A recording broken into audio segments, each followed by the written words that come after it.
Hello, আসসালামু আলাইকুম YouTube fans, কী অবস্থা, কেমন আছেন? আশা করি সবাই ভালো আছেন। বাংলাদেশে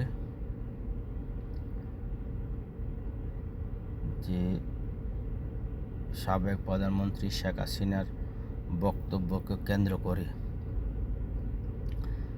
যে ঘটনা ঘটছে বা ঘটনা ঘটানো হয়েছে, যেটি বলি না কেন আমরা সহজেই ছাত্র আন্দোলনের তোপের মুখে শেখ মুজিবের ৩২ নম্বর ধানমন্ডি ৩২ নম্বর বাড়ি ভেঙে চুরমাচুর করে দেওয়া হয়েছে। শেষ পর্যন্ত প্রথমে হাত দাও শ্রেণী কুড়াল দিয়ে শুরু করে শেষ পর্যন্ত বুলডোজার দিয়ে ভাঙা হয়েছে। এখন শেষ পর্যায়ে আছে, ভাঙার শেষ পর্যায়ে আছে। আর হলো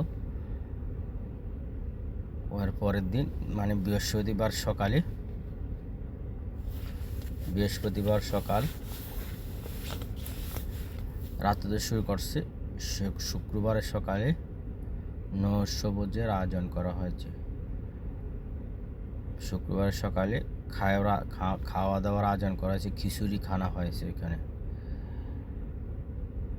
আর হলো ওই শেখ হাসিনার ওই বৃহস্পতিবার রাত্রে বক্তব্যকে কেন্দ্র করে আমির হোসেন আমু, হানিফ, সেলিম, শেখ সেলিম সবাই মোটামুটি সারা দেশে আওয়ামী লীগের কিছু সংখ্যক লোকের বাড়িঘর ভাঙানো হয়েছে, ভেঙে ফেলা হয়েছে বা অগ্নিসংযোগ করা হয়েছে। এটা হলো শেখ হাসিনা, আমাদের সাবেক প্রধানমন্ত্রী শেখ হাসিনার যে বক্তব্য কেন্দ্র করে ক্ষোভের প্রকাশ করে এই ঘটনা ঘটানো হয়েছে।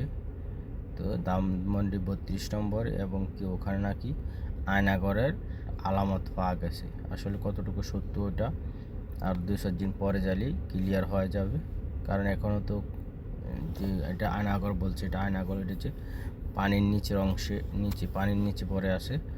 যদি পানি এখান থেকে সরিয়ে ফেলে তখনই বোঝা যাবে আসলে কি আয়নাগর ছিল নাকি এমনি আন্ডারগ্রাউন্ড বানাইছে, 2 তলা আন্ডারগ্রাউন্ড বানাইছে, এরকম একটা কিছু। ওইটা আমরা দেখতে পাবো যখন পানি সরাই দিব তখন। আর এইভাবে চলতে থাকলে তো হয় না, একটা দেশের ভিতরে এইভাবে ভাঙচুর। আর আমি মনে করি যে না হওয়াটাই সবচেয়ে বেটার, ভাঙচুর থেকে বিরত থাকা ভালো। তারপর আরেকটা জিনিস হয়ে গেল কি, গাজীপুরে আজকে রাত্রে গাজীপুর উত্তরখানে না যে দক্ষিণ খান এরকম একটা হয়েছে, ওখানে ছাত্র আন্দোলন করতে গিয়ে বা বাড়িতে ঢোকার আগে ওইখানে কথা কাটাকাটিতে বা ওই আওয়ামী লীগের নেতার পক্ষ হয়ে ওইখানে এক পার্টি ও আরেক পার্টির সাথে ধাক্কি বলতে একদম মারামারি হয়েছে। ছাত্রদের মাঝে কিছু অংশ 10 জন আহত হয়েছে। তো এটা রাত্রেবেলা আমরা দেখব। ওইখানে আবার সাজ্জিদান হাসানাত আবদুল্লাহ ওখানে গাজীপুরে গিয়ে পৌঁছছেন, গিয়ে ওখানে হসপিটালে দেখাশোনার জন্য গেছে।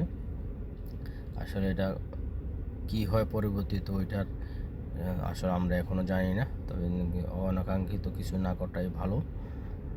এরকম না ঘটলেই সবচেয়ে বেটার হবে। Thank you very much. আসসালামু আলাইকুম। আমার চ্যানেলটা সাবস্ক্রাইব করে দিবেন আর ফুল ভিডিও দেখবেন প্লিজ। ফুল ভিডিও না দেখলে ওয়াচ টাইমের জন্য সমস্যা হয়ে যাবে, এই জন্য ফুল ভিডিও দেখবেন আর লাইক করে দিবেন, শেয়ার করে দিবেন যাতে অন্যরা দেখতে পারে। আজকের ভিডিওটা আর বেশি লম্বা করলাম না, এখানে শেষ করলাম। আসসালামু আলাইকুম।